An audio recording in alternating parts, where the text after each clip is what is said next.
We had what was called, or there was what was called Negro Achievement Day. The fair was 10 to 12 days long. Black people could go one day. Negro Achievement Day. There were people who drove to Dallas from Lufkin, from Beaumont, Houston. I mean, 400 miles for that one day. And as I recall, the prices went up roughly 30% on the rides and the food. On Negro Achievement Day was the only day that blacks were allowed to go to the fair. But as a kid, you know, all I wanted to go was to the fair. Really. You know, I didn't really, I'm serious now, I didn't think about all that, you know. Right. But as I grew up, I started, you know, this is, you know, it's different, you know. We should have been able to go. But I was just thinking about the enjoyment of being at the fair.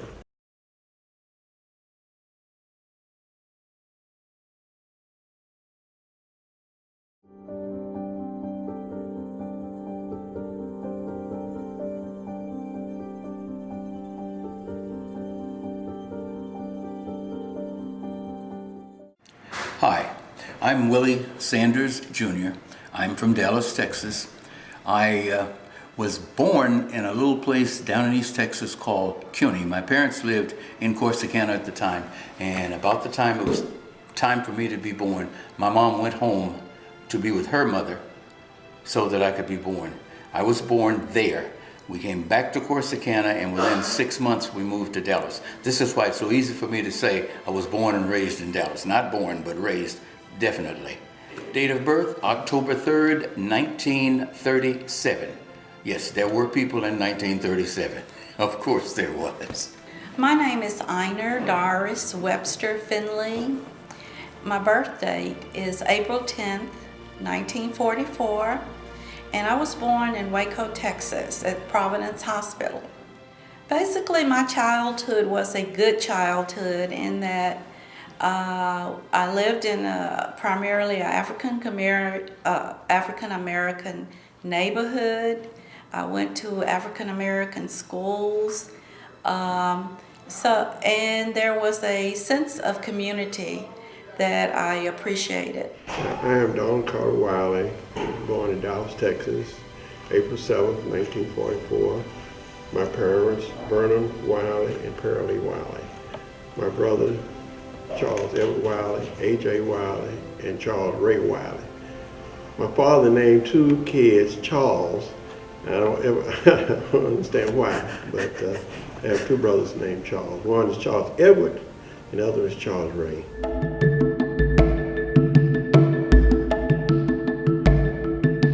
My first encounter that I can recall with racism was downtown, corner of Hervey and Elm, a place called H.L. Green, where black people you could go in the store, but you'd go in the basement. And we knew that. I knew all of the prejudices, the things on the bus and the moving the signs, but somehow at that age, I thought that's the way it was. It never occurred to me that I was being looked down on condescendingly. And we were there, and I was thirsty, and Mom says, get some water. Well, there were two fountains, one marked white and one marked colored. That never occurred to me. I went to the one I was closest to, which happened to be the white one, and I was pulled away. And at this point, I'm thinking, I want some, that's water, what? And she pulls me out, she said, get some from over here. And I drank some water, and as we started away, and a puzzled look on my face still, and Mother realized that, and then we went off in a corner, kind of off the beaten path, and she said, you can't drink out of that. Why? Of course, my first experience was when I went to a dentist's office, and I was placed in a small corner with a curtain, and I just could not understand that. It was almost like a closet. My mom was a domestic worker, and I often went with her to work, and there was some disrespect shown from my perspective now, but at that time it was more like that was the norm. I guess my first encounter that I was conscious of racism was when I was 3, really. In the little town where I was born, in Rio. I remember going to a store A man named Jim Ferguson owned the store. And I was about 3. And I remember standing by my mother's side at the checkout counter, by the cash register.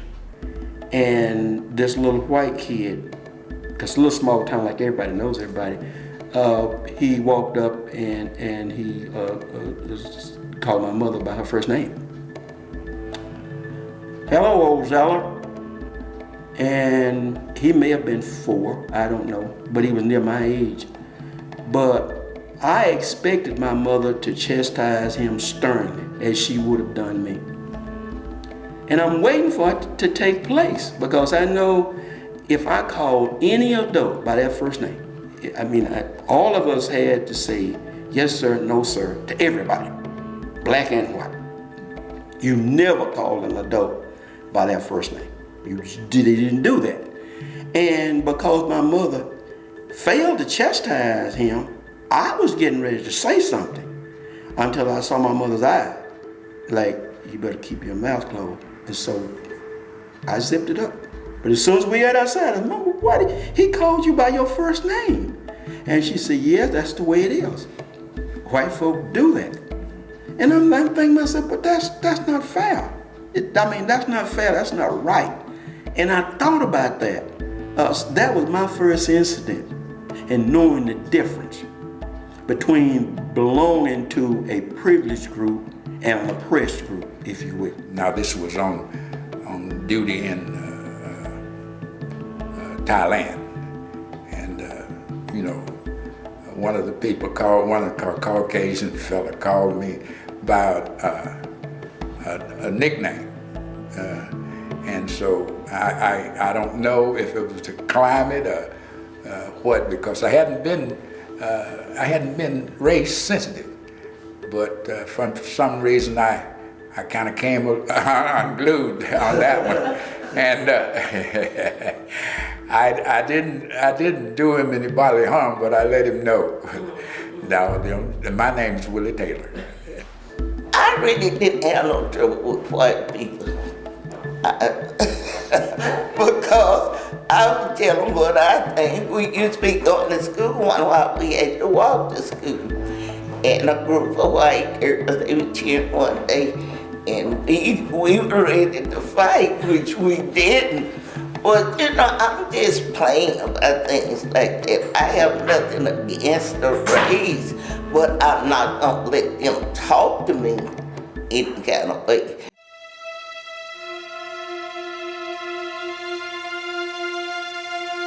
Reverend Roosevelt Johnson Jr. I was born in Macomb, Mississippi, raised in Baton Rouge, Louisiana. I was born 28 July 1947. Well, how did Jim Crow laws affect us? Growing up, we had white and black water fountains. We knew that if we went to town, you better have a big bladder, because the only place that you could use the latrine or bathroom was at the Greyhound bus station. And when you got to the Greyhound bus station, you had to go in the back, because the front was for white folk and the back was for black folk. So that's what we understood as children growing up. I can remember an incident. Now, my mother and father, especially my mother, didn't take anything off anyone. I remember one day we were going to ride the bus, and the bus did come through the neighborhood. And the door stopped, and the doors opened, and my brothers and I immediately got on, because the back door opened, and you had to sit in the back anyway. The back door opened, and we got on. The bus driver, my mother was going front paying, and the bus driver accused my mother of us trying to sneak on. My mother used some very colorful language with him and told him in no way, shape, or form was she ever to accuse her or any of her people of doing something wrong. And I looked and said, somebody going to jail here. But Mama didn't back down. And I got that not backing down from people, I guess from my grandfather, or I know from my grandfather and my mother. My first job was a place called a department store, Lamar, Elman, Maine, called Sanger Brothers. You probably knew it as Sanger Harris, which is later Macy's or something. At any rate, I was working in the cafeteria there, bussing dishes. And everybody who was white, when we went in at 8 o'clock that morning, went in one door. All the black porters, maids, and kitchen help went in another door.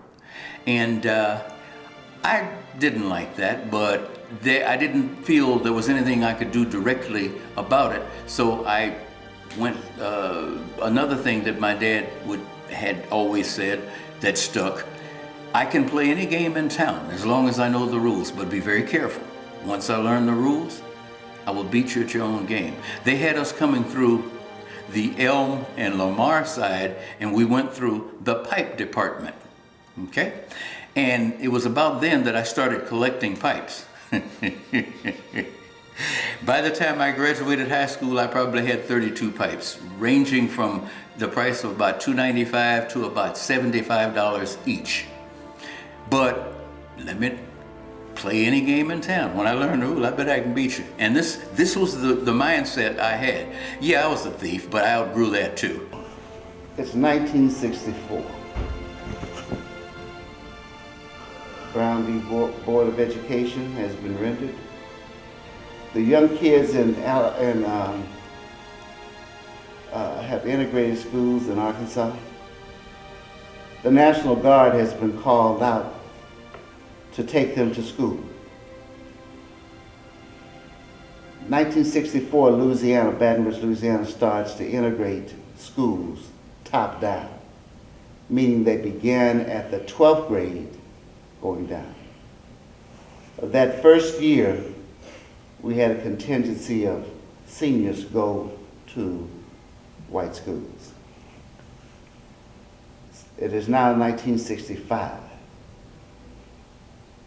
Those schools, those grades that were originally open had to stay open.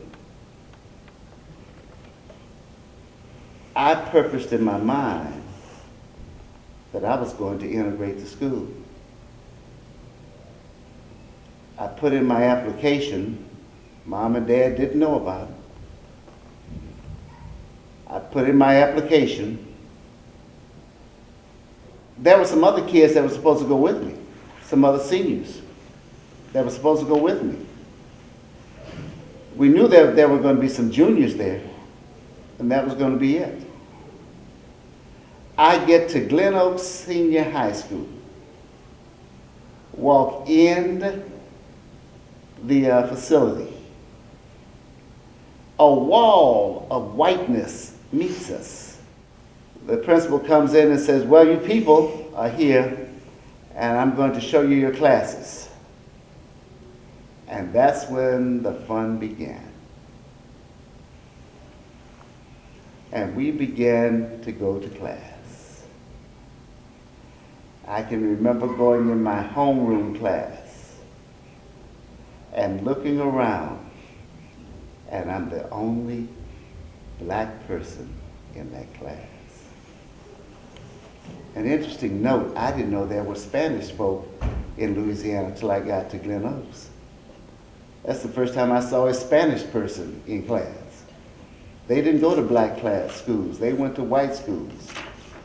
So I'm sitting here, and I think what struck me is everybody said, the teacher comes in and says, stand up and say the Pledge of Allegiance. And we stand up and say, I pledge allegiance to the flag of the United States of America and to the republic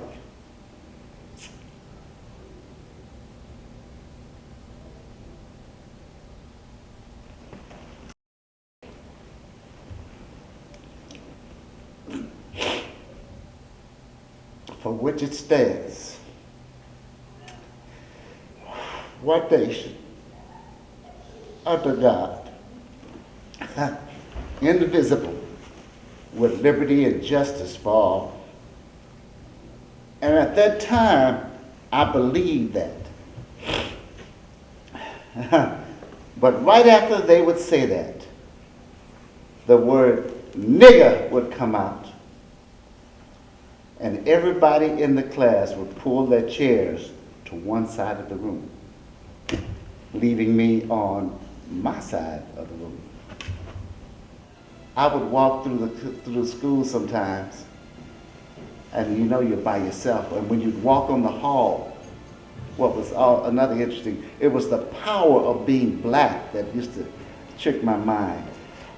I'd get on the hall, and the first thing they'd say, "Nigga on the hall!" And everybody would separate. And I said, what a feeling of power to walk through and watch these people part the sea as you walk through it. That didn't mean they weren't plotting things. And I'll never forget, a group of young adults got together and we were riding down Oakland Street. Oakland and Eugene was a little grocery store, neighborhood grocery store. And we decided that my best friend who visits the church every now and then, at any rate, it was about 8 of us in 2 cars, and we decided we're gonna throw some Molotov cocktails. So we got some Coke bottles and filled them about half full of gas, stuffed rags in them, and we rode along. We came to that store and we lit and threw it, and we missed the whole building. And we thought, well, this ain't this. Maybe we ought to do something. Maybe we need to come from a different direction. Yeah. So at that point is when we started the boycotting, and I have always I can't remember starting a movement. I can always remember perpetuating one. And I passed the fireman exam. Well, I passed the exam, you know. And I was thinking that maybe I'd be first black fireman. And this was not my intent to be the first black fireman. I'm just taking the exams, trying to find a decent paying job. Because as soon as I get home, I get married. Went for a physical, out near, where was it? Harry Hines. They had a track out there. I guess for police officers and firemen out there. Yeah, and I went for my physical. Well, I just been discharged from the Army. That's what I've been doing all the time. You put me on a rope, I climb that rope like a cat, man. You know, I weighed 175 pounds. No fat on me. I just come out of the Army.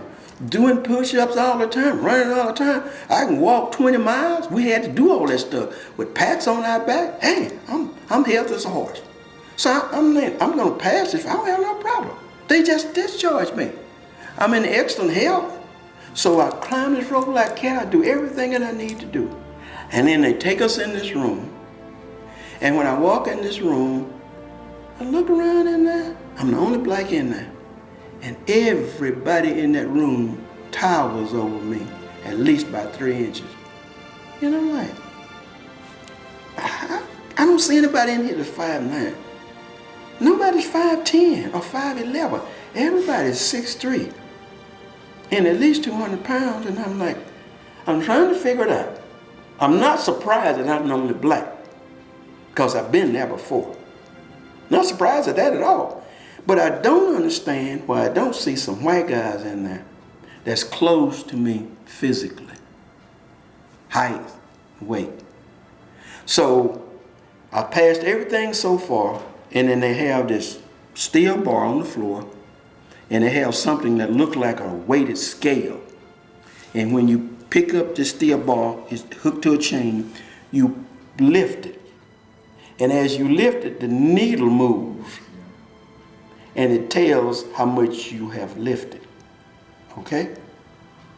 And I'm watching all these white guys going before me, man, they're 230, 245, almost 300 pounds. And it comes my time to lift. And I go up there about 198, like, I don't care. I think that's good. I've lifted my weight. I'm fine. That's what I think. We all get called in the rooms, and when I finally get in there, they said, well, Leonard, you did very well on your written test. You passed your written test. Well, I'm thinking to myself, well, I already knew that. I already knew that. I had no doubt about that. I ran around the track, climbed up ropes like everybody did everything. The only thing that I didn't do is I didn't press over 200 pounds. That's the only thing that I didn't do. And you just did fine on all your tests, but this last one, And so we're not going to be able to hire you because you failed as part of your physical. I said, what did I fail? Hey, well, you didn't lift over 200 pounds. And I said, why do I need to lift over 200 pounds? Well, if there's a fire upstairs, there may be a big fat colored girl up there, and you'd have to bring her down, and you wouldn't be able to do it. God, no, I'm sitting in the Lord's church. They said that? I pastor this church. I've been pastoring Galilee for 36 years, and God knows I'm telling the truth.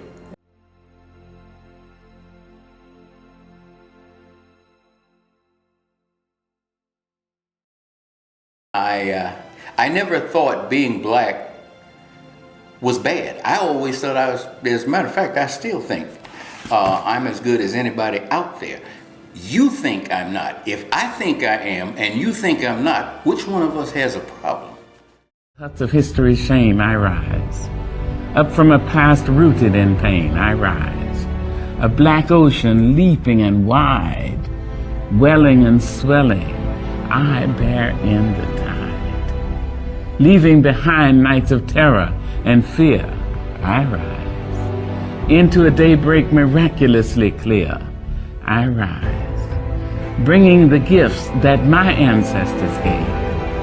I am the hope and the dream of the slave.